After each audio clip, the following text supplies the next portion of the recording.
करने के बाद मेरे पापा पूछते थे क्या करोगे, तो मैं सीए का ग्रेजुएशन का रिजल्ट नहीं निकला था, मैं सीए में एडमिशन ले लिया। एडमिशन इंस्टीट्यूट में नहीं, क्योंकि उस वक्त फाउंडेशन ये सब नहीं था, ग्रेजुएशन के बाद ही पॉसिबल था। तो मैं एक सीए के यहाँ काम करता था कलकत्ता में। मैं साइंस से था, तो मुझे अकाउंट्स बिल्कुल भी नहीं आता था, तो मुझे अकाउंट्स का कुछ काम देता था, मुझे बिल्कुल भी मन नहीं करता था। तो एक दिन उस चार्टर्ड अकाउंटेंट ने मुझे बुलाया और पूछा कि कौन सा पेपर सबसे ज्यादा अच्छा लगता है तुझे।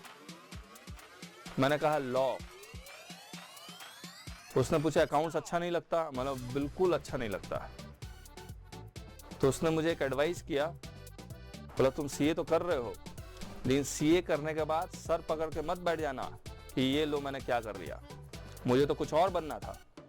तो मैंने अपना सीए का लाइन चेंज करके वैसे लाइन में ढूंढने की कोशिश करने लगा, वैसा कोर्स ढूंढने की कोशिश कर रहा जिसमें लॉ बहुत सारा पढ़ना होता है। तो दो ऑप्शन था, एक तो एलएलबी जिसका बारे में बहुत लोग बुरा कहते थे, और दूसरा कौन सा था, कंपनी सेक्रेटरी, उसमें लॉ बहुत सारा था। तो मैंने अल्टीमेटली किस में चला गया, कंपनी सेक्रेटरी में आ गया। जब कंपनी सेक्रेटरी में मैंने एडमिशन लिया तो स्टडी मटेरियल बहुत सारा मिला, आप लोगों को भी मिला। आप देखिए उस स्टडी मटेरियल को अगर मैंने जब देखा,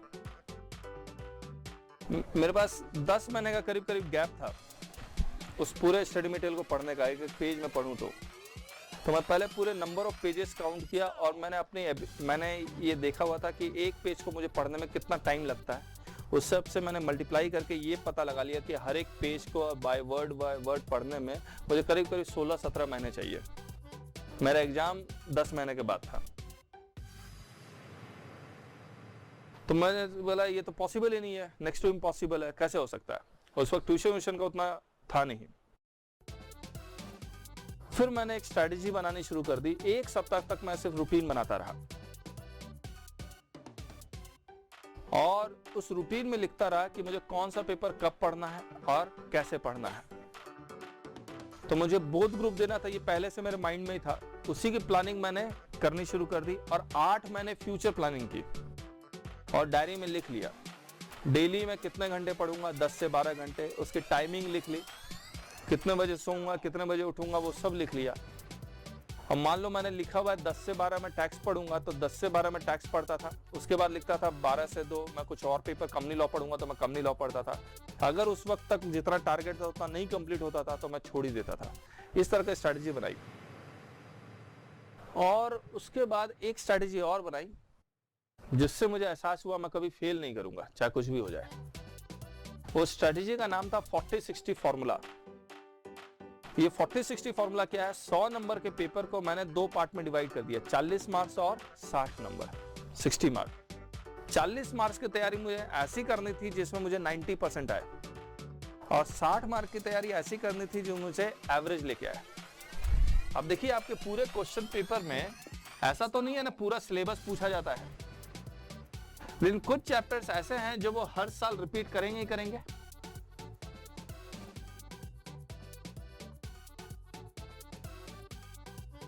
तो उसी पैटर्न में मैंने उसको डिवाइड कर दिया, 40 मार्क्स और 60 नंबर।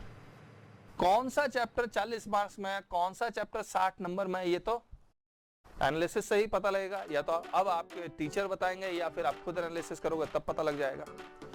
मुझे 40 नंबर में पेपर जब मैं दे रहा था तो मुझे वो 40 नंबर ढूंढना था, 40 मार्क्स किसमें है, और मुझे इसमें कितने लाने थे, 90%। कितना आएगा, 36। मुझे इसमें एवरेज चाहिए था 50%, कितना आएगा, 30। टोटल कितना आएगा, 66। एग्जाम्शन है और शायद रैंक भी आ सकता है थोड़ी सी और मेहनत करोगे तो।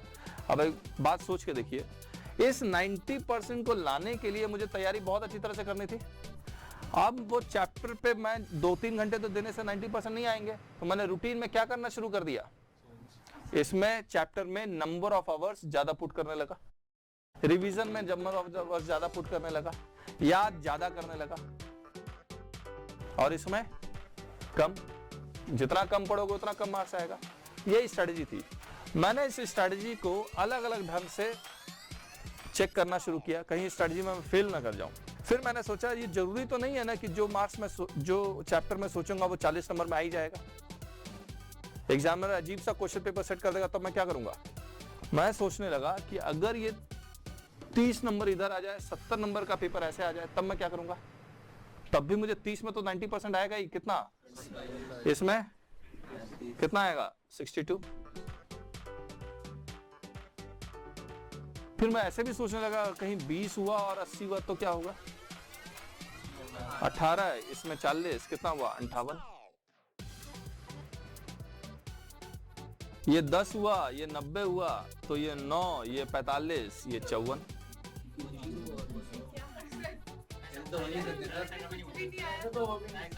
ठीक है, इसमें से कुछ भी नहीं आया तो इसका मतलब आपने स्ट्रेटजी गलत बनाई है। ऐसा तो हो नहीं सकता। देखिए मैं और भी कुछ सोचने लगा। हम मतलब 40-60 का फॉर्मूला अब समझिए। 40 में मुझे 90% लाना है, यानी कि लिखना ऐसा है कि एग्जामिनर मुझे 90% दे, लेकिन जरूरी नहीं है दे, हो सकता है 80% दे। 32, 30, 62। मुझे अगर वो 70% भी देता है 40 में तो कितना आएगा 28, 30, 58।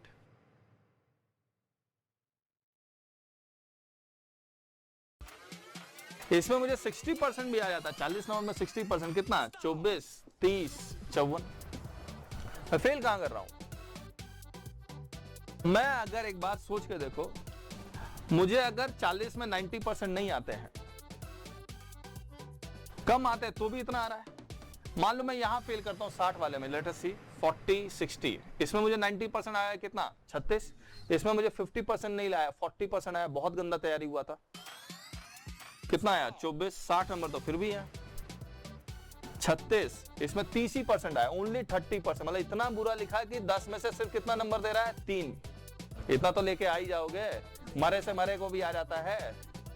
18 कितना 54। आप फेल कैसे कर रहे हो। आप सोचो आप 10 में 2 ले आओगे 36, 12, 48। मतलब आप किस एंगल से। मैं ये भी सोचने लगा सर मैं कुछ छोड़ देता हूं। मान लो मैंने कुछ चैप्टर छोड़ दिए जो कभी नहीं है, जैसे मैंने एक्स्ट्रा टॉपिक्स तो बनाए ही है ना, इसीलिए बनाया है। एक्स्ट्रा टॉपिक्स आप छोड़ सकते हैं।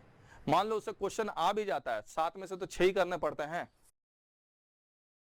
तो छोड़ दो। बाई चांस उसके बावजूद आपको 5 नंबर या 10 नंबर का क्वेश्चन में आप लिखे, आपने सिर्फ 90 नंबर का अटेम्प्ट किया है, तो क्या होगा 40, 50, 10 में तो आया ही नहीं। इसमें 90%, इसमें एवरेज, तो भी तो 61 है।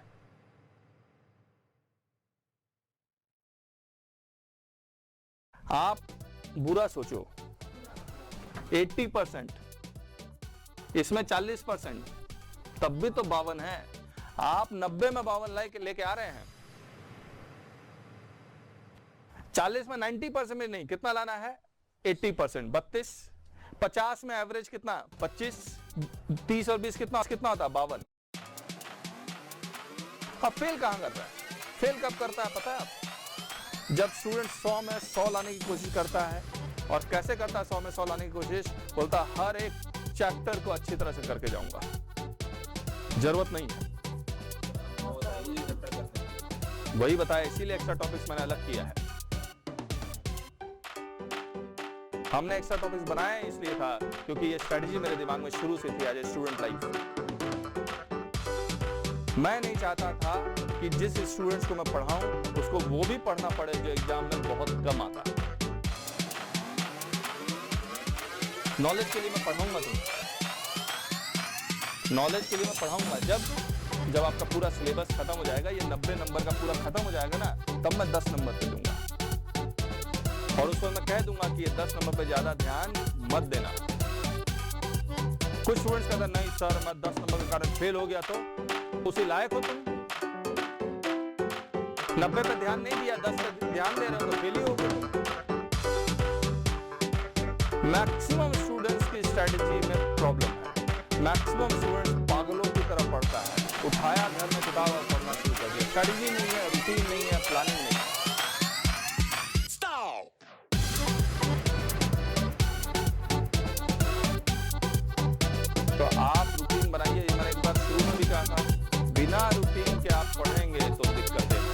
तो दिक्कतें हैं।